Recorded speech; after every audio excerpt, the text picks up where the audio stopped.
태양이 산 너머로 서서히 숨어들며 하늘을 부드러운 오렌지색으로 물들일 때 예순을 간 넘긴 도윤은 집 창문 너머로 지평선을 바라보고 있었다. 그의 아내와 수십 년의 사랑과 추억을 함께 나눈 이후 갑작스러운 이별로 인해 그 집에서 혼자 살게 된 이후로 그는 쭉 홀로 지내왔다. 그 허전함은 컸지만 서울에 사는 아들의 가족이 자주 방문해주는 것이 그에게 위로가 되었다. 그날도 여느 토요일처럼 도윤은 익숙한 자동차 소리가 자갈길을 올라오는 소리를 기다리고 있었다. 잠시 후 손자의 웃음소리가 마당에 울려 퍼졌고 도윤은 기쁜 마음에 문을 열기 위해 서둘렀다. 그의 아들 지훈이 다정하게 아버지를 따뜻하게 껴안으며 인사했다. 그 뒤로는 첫 만남부터 도윤이 감탄해온 매력적인 미소와 따뜻함을 가진 며느리 세연이 따라왔다. 세연은 젊고 활기차며 그 집에 새로운 에너지를 가져다 주었다. 도윤은 그녀의 다정함을 항상 고마워했다. 그녀가 건강에 대해 자상하게 묻는 모습, 함께 요리할 때 나누는 웃음, 그리고 비슷한 영화 취향은 두 사람을 예상치 못하게 가깝게 만들었다. 그날 저녁, 따뜻한 저녁 식사 후 도윤, 지훈, 그리고 세연은 거실에 모였다. 작은 손자는 너무 놀아 지쳐 아버지 옆 소파에서 고이 잠들어 있었다. 지훈도 여행의 피곤함에 슬슬 지쳐가기 시작했다. 그는 아들을 안고 방으로 올라가겠다고 말하며 도윤과 세연만을 거실에 남겨두고 일어섰다. 둘만 남자 분위기는 달라진 듯했다. 텔레비전의 잔잔한 소리가 유일하게 공간을 채우고 있었고 도윤과 세연은 와인 한 병을 나누며 앉아 있었다. 그녀는 가벼운 옷을 입고 있었으며 풀어헤친 머리카락이 그녀의 젊고 섬세한 얼굴을 감싸고 있었다. 대화는 부드럽게 이어졌고 가끔씩 웃음이 터지며 그들이 보고 있는 영화를 주제로 이야기했다. 시간이 느릿느릿 흘러가던 중 도윤은 세연이 잠든 것을 깨달았다. 그녀는 옆으로 기대어 텔레비전의 불빛에 은은하게 비치는 얼굴로 잠들어 있었다. 도윤은 그녀를 바라보며 경외심과 죄책감이 뒤섞인 감정을 느꼈다. 아내가 떠난 후 그는 누군가에 대해 이렇게 혼란스럽고 설명할 수 없는 감정을 느껴본 적이 없었다. 세연의 아름다움은 그가 채우려 애쓰던 공허함을 더 부각시키는 듯했다. 아버님? 그녀의 부드러운 목소리가 그의 생각을 깨웠다. 세연이 천천히 눈을 뜨며 잠에서 깨어났다. 도윤은 당황하며 시선을 돌렸다. 세연은 그의 어색함을 알아차리고 미소 지었다. 죄송해요. 피곤해서 잠깐 졸았나 봐요. 그는 미소를 지으려 했지만 말이 엉키는 것을 느꼈다.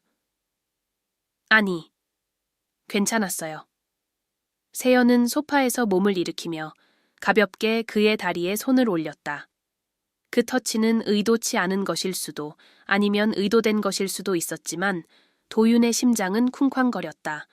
어색한 침묵이 그들 사이를 맴돌았다.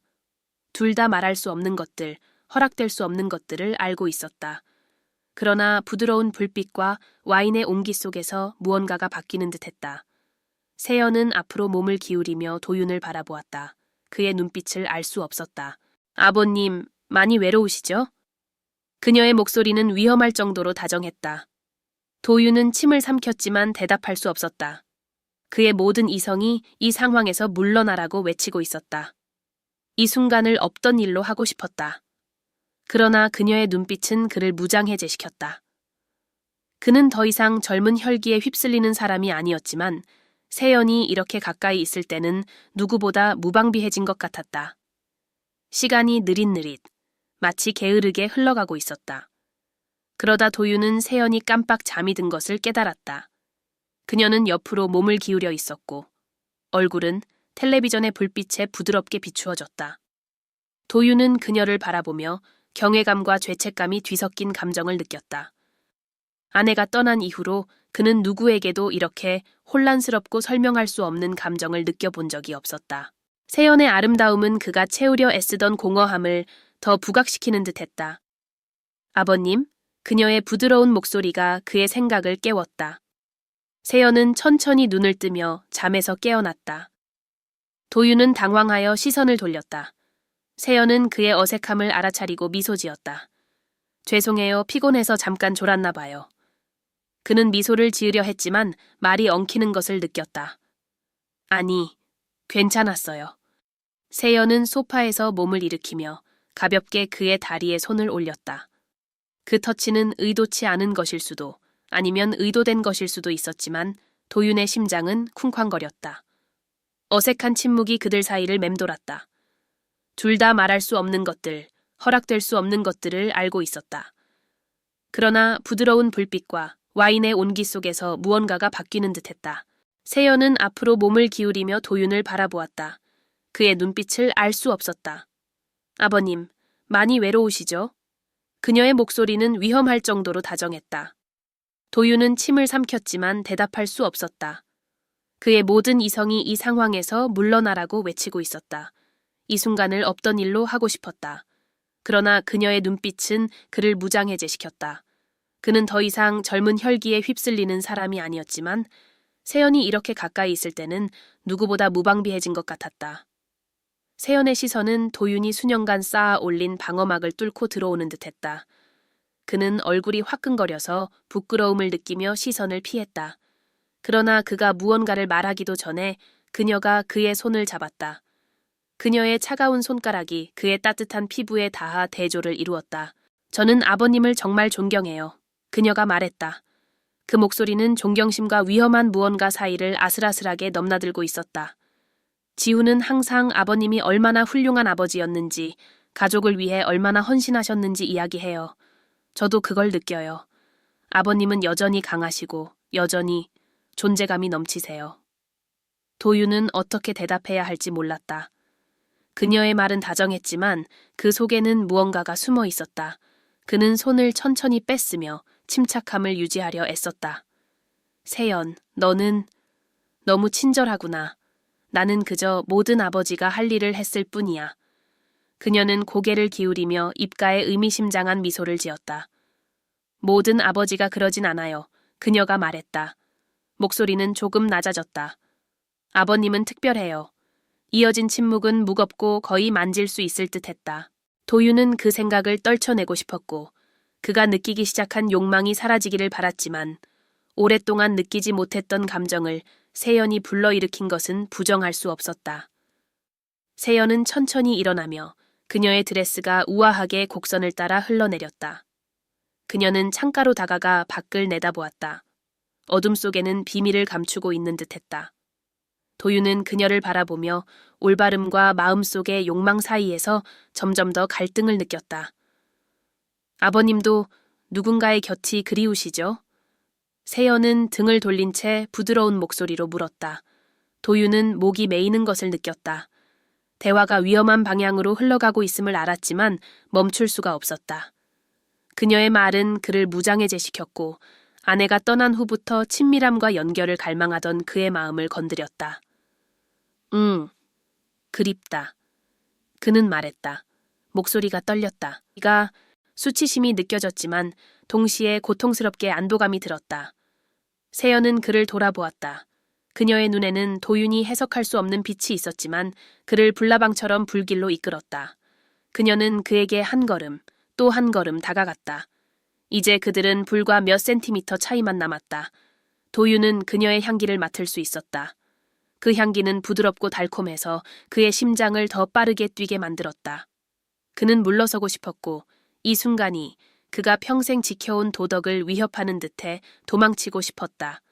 그러나 그가 움직이기도 전에 세연은 몸을 기울여 그의 입술에 부드럽게 입을 맞췄다. 세상이 멈춘 것 같았다.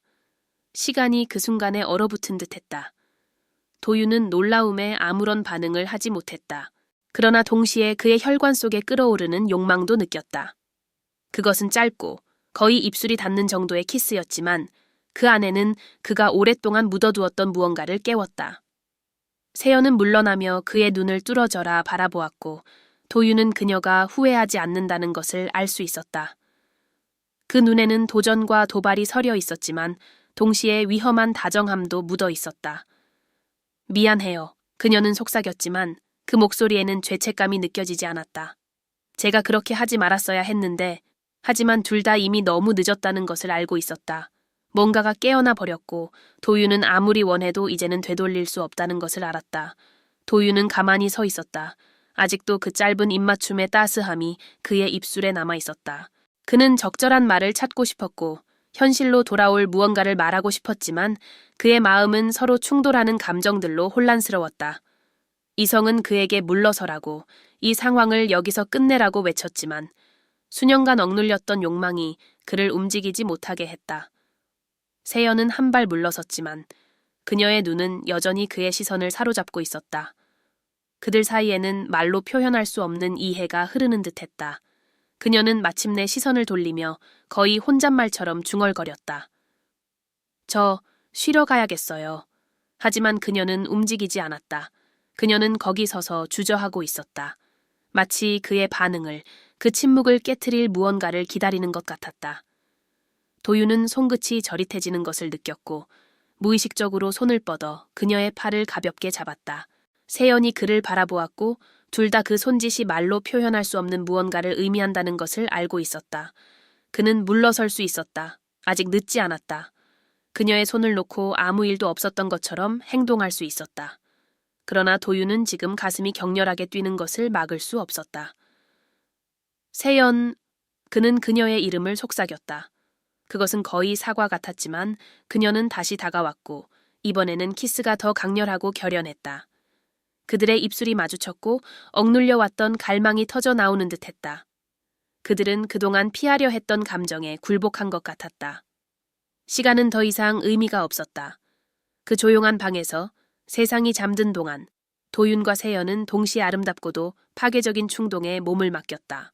몇 분이 몇 시간으로 변했고 그들은 그저 그 순간 그 강렬한 연결 속에 존재했다. 새벽이 서서히 다가오자 세연은 마침내 물러나며 옷매무새를 가다듬고 깊이 숨을 들이마셨다. 그들은 무언의 눈빛을 교환하며 그들이 저지른 일의 무게를 인식했다. 그녀는 다가와 그의 뺨에 부드럽게 입을 맞추고 속삭였다. 이건 우리 둘만의 비밀이에요. 도유는 말이 나오지 않아 그저 고개를 끄덕였다. 그 후 며칠 동안 도유는 그 밤의 무게를 안고 살아갔다. 세연과 그의 아들은 다시 서울로 돌아갔고 그는 홀로 남겨져 있었다. 그의 마음은 기억으로 가득 찼고 죄책감과 그리움 사이에서 갈등했다. 가족의 방문은 점점 뜸해졌고 그는 그것이 그저 일시적인 환상일 뿐이었는지 아니면 그 기억을 묻어야 할지 고민하기 시작했다. 그러다 어느 날 세연에게서 메시지를 받았다. 단순한 말이었지만 약속을 내포하고 있었다. 다음 달에 다시 갈게요. 기다리고 있을게요. 다시금 불안이 그를 사로잡았고 그들 사이의 그 비밀이 결코 무시할 수 없는 것임을 그는 깨달았다.